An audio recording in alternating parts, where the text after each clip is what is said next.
Videos देखने के लिए सब्सक्राइब करें जनसत्ता.com, बेल आइकन दबाकर पाएं लेटेस्ट नोटिफिकेशन। राजस्थान का सियासी संकट लगातार गहराता जा रहा है। राजस्थान हाई कोर्ट ने शुक्रवार को इस मसले पर सुनवाई की और स्पीकर सीपी जोशी के नोटिस पर स्टे लगा दिया।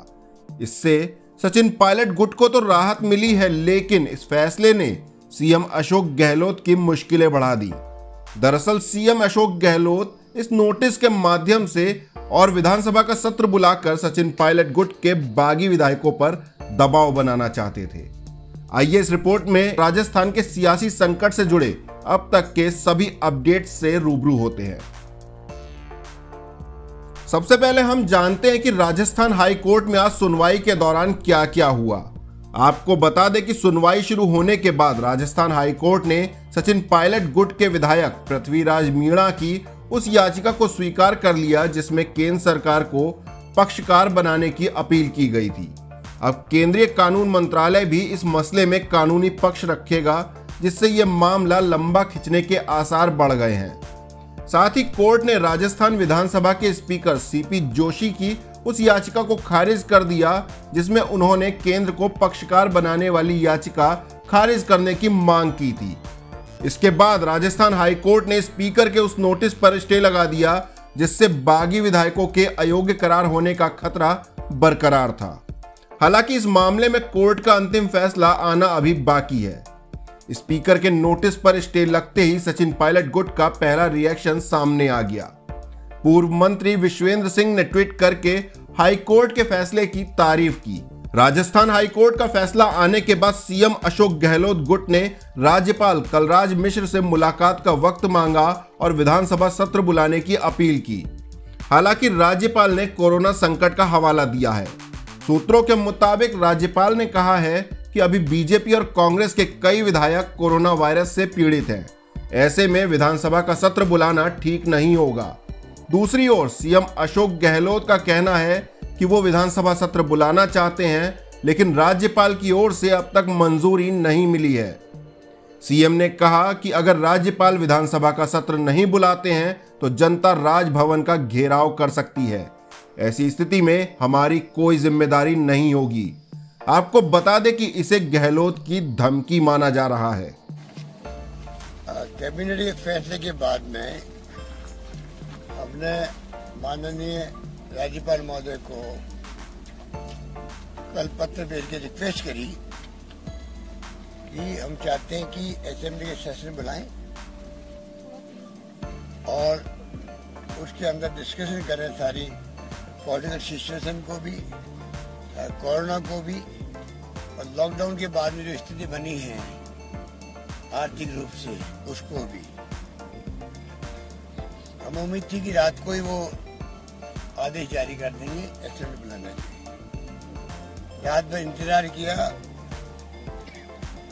पर अभी तक कोई जवाब नहीं आया उनका। ये हमारे समझ के परे है। सिंपल प्रोसेस जो अपनाया जाता है और गवर्नर साहब को आदेश देना ही पड़ता है, उसको रोकने कोई कारण नहीं है। हमारा मानना है कि ऊपर से दबाव के कारण से मजबूरी में वो अभी असेंबली बुलाने के लिए निर्देश नहीं दे रहे हैं। इस बात का हमें बहुत दुख है। जब हम फ्लोर पे रहना चाहते हैं, एक तरफ तो मांग की जा रही थी विपक्षी पार्टियों द्वारा भी, जुडिशरी के अंदर भी चर्चा हो रही थी, भाई आप असेंबली फ्लोर क्यों नहीं टच कराते हो, असेंबली में क्यों नहीं आते हैं, असेंबली बुलाते क्यों नहीं हैं। और आज जब हम लोग असेंबली बुलाने के लिए तैयार हैं, पूरे प्रदेश की जनता देख रही है कि हो क्या रहा राजस्थान के अंदर। सब व्यथित है, दुखी है, परेशान है, क्योंकि राजस्थान की ऐसी कभी परंपरा रही नहीं है इस प्रकार से तोड़ फोड़ करके सरकार गिराने की। जैसा मैंने पहले भी आपको कहा, 2 मौके आए थे भैरव सिंह शेखावत के वक्त में, जब उनके साथी सरकार गिरा रहे थे तब मैं खुद गया तत्कालीन प्रधानमंत्री पीवी नरसिम्हा राव के पास में। बलिराम भगत साहब जो राज्यपाल महोदय थे, उनको मैंने कहा कि ये परंपरा राजस्थान में है नहीं, हम साथ नहीं देंगे। उस पर मैं प्रदेश कांग्रेस अध्यक्ष भी था। ये तमाम बातें आपके डोमेन के अंदर है। दुख इस बात का है कि आज जो फैसला नहीं किया गया रात तक, अभी गवर्नर साहब से टेलीफोन से बातचीत भी हुई, मैंने फिर रिक्वेस्ट किया है, कृपा करके आपका संवैधानिक पद है जिसका अपना एक बहुत बड़ी गरिमा होती है, उसके आधार पर आप अविलंब फैसला करें, वरना सब हमारे विधायक गण आकर के आपसे रिक्वेस्ट करें, एक साथ सामूहिक रिक्वेस्ट करेंगे हम लोग कि कृपा करके आप इमीडिएटली अपना फैसला दें और असेंबली हम लोग मंडली शुरू करना चाहते हैं। वहां दूध का दूध पानी का पानी हो जाएगा, पूरा देश देखेगा, प्रदेश देखेगा, फ्लोर में डिस्कशन होंगे, पब्लिक और मीडिया के डोमेन में आएगा। तो इस समझ के परे किस प्रकार की किस प्रकार का दबाव उनके ऊपर पड़ रहा है, वो चाहते हुए भी या नहीं चाहते हुए भी वो जाने। पर किन कारण से ये रोका गया हमारे समझ के परे है। हमारे पास संपूर्ण बहुमत है। जब मैं बार बार कह रहा हूं हमारे पास स्पष्ट बहुमत है, हमें कोई दिक्कत नहीं है, चिंता हमें होनी चाहिए, सरकार हम चला रहे हैं, उसके बावजूद भी परेशान वो हो रहे हैं। हमारे कुछ साथी जिनको बंधक बना रखा है हरियाणा के अंदर, वो पूरे बीजेपी के देखरेख में ही बंधक बनाए हुए हैं, सबको मालूम है। इतने दिन हो गए, वो साथी भी हो सकता है कि हमारे छूटना चाहते हों, वो हमारे अपने साथी हैं। हो सकता है कि उनको जो बाउंसर लगा रखी है वहां पर, पुलिस लगा रखी है, टेलीफोन सीज कर लिए उन सबके, परेशान है, कोई बीमार भी है वहां पर, उनकी आंखों में आंसू भी आ रहे हैं, टेलीफोन करें हम लोगों को, छुड़ाओ हमें यहाँ से, ये स्थिति बन गई है। उसकी परवाह केंद्र सरकार को नहीं है क्या? हरियाणा में सरकार किसकी है? बीजेपी की सरकार है।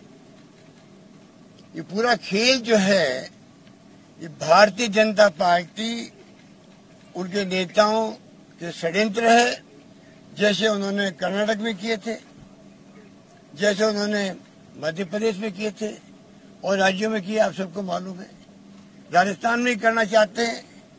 राजस्थान में पूरी प्रदेश की जनता हमारे साथ है, विधायकगण हमारे साथ है, और कोई आश्चर्य की बात नहीं, इस बार जो मैनेजमेंट हुआ कोरोना का, जहाँ जीवन बचाने की बात है, जीवन बचाने की चुनौती हमारे सामने है। ये भयंकर महामारी है कोरोना की, लड़ने का वक्त है। शानदार हमने मैनेजमेंट किया, पूरे देश में वाहवाही हो रही है। हमने विपक्ष को भी साथ लिया, धर्म गुरुओं को साथ लिया, एक्टिविस्ट को साथ लिया, आम जनता साथ दिया, कैश काइंड हमने खूब डिस्ट्रीब्यूट किए, शांति बनी रही, पब्लिक ने साथ दिया हमारा।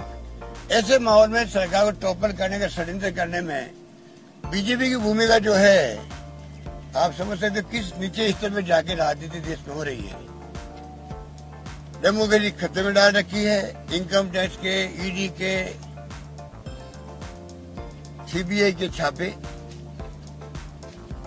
ऐसा नंगा नाच कभी देखा नहीं है देश के अंदर जो आज देखने को मिल रहा है। मैं कहना चाहूंगा महामहिम राज्यपाल महोदय को, हम सब आ रहे हैं अभी एक साथ में राज्यपाल राजभवन के अंदर, उन सबसे सामूहिक रिक्वेस्ट करेंगे कि आप दबाव में किसी के नहीं आए। आपका संवैधानिक पद है, शपथ ली हुई है,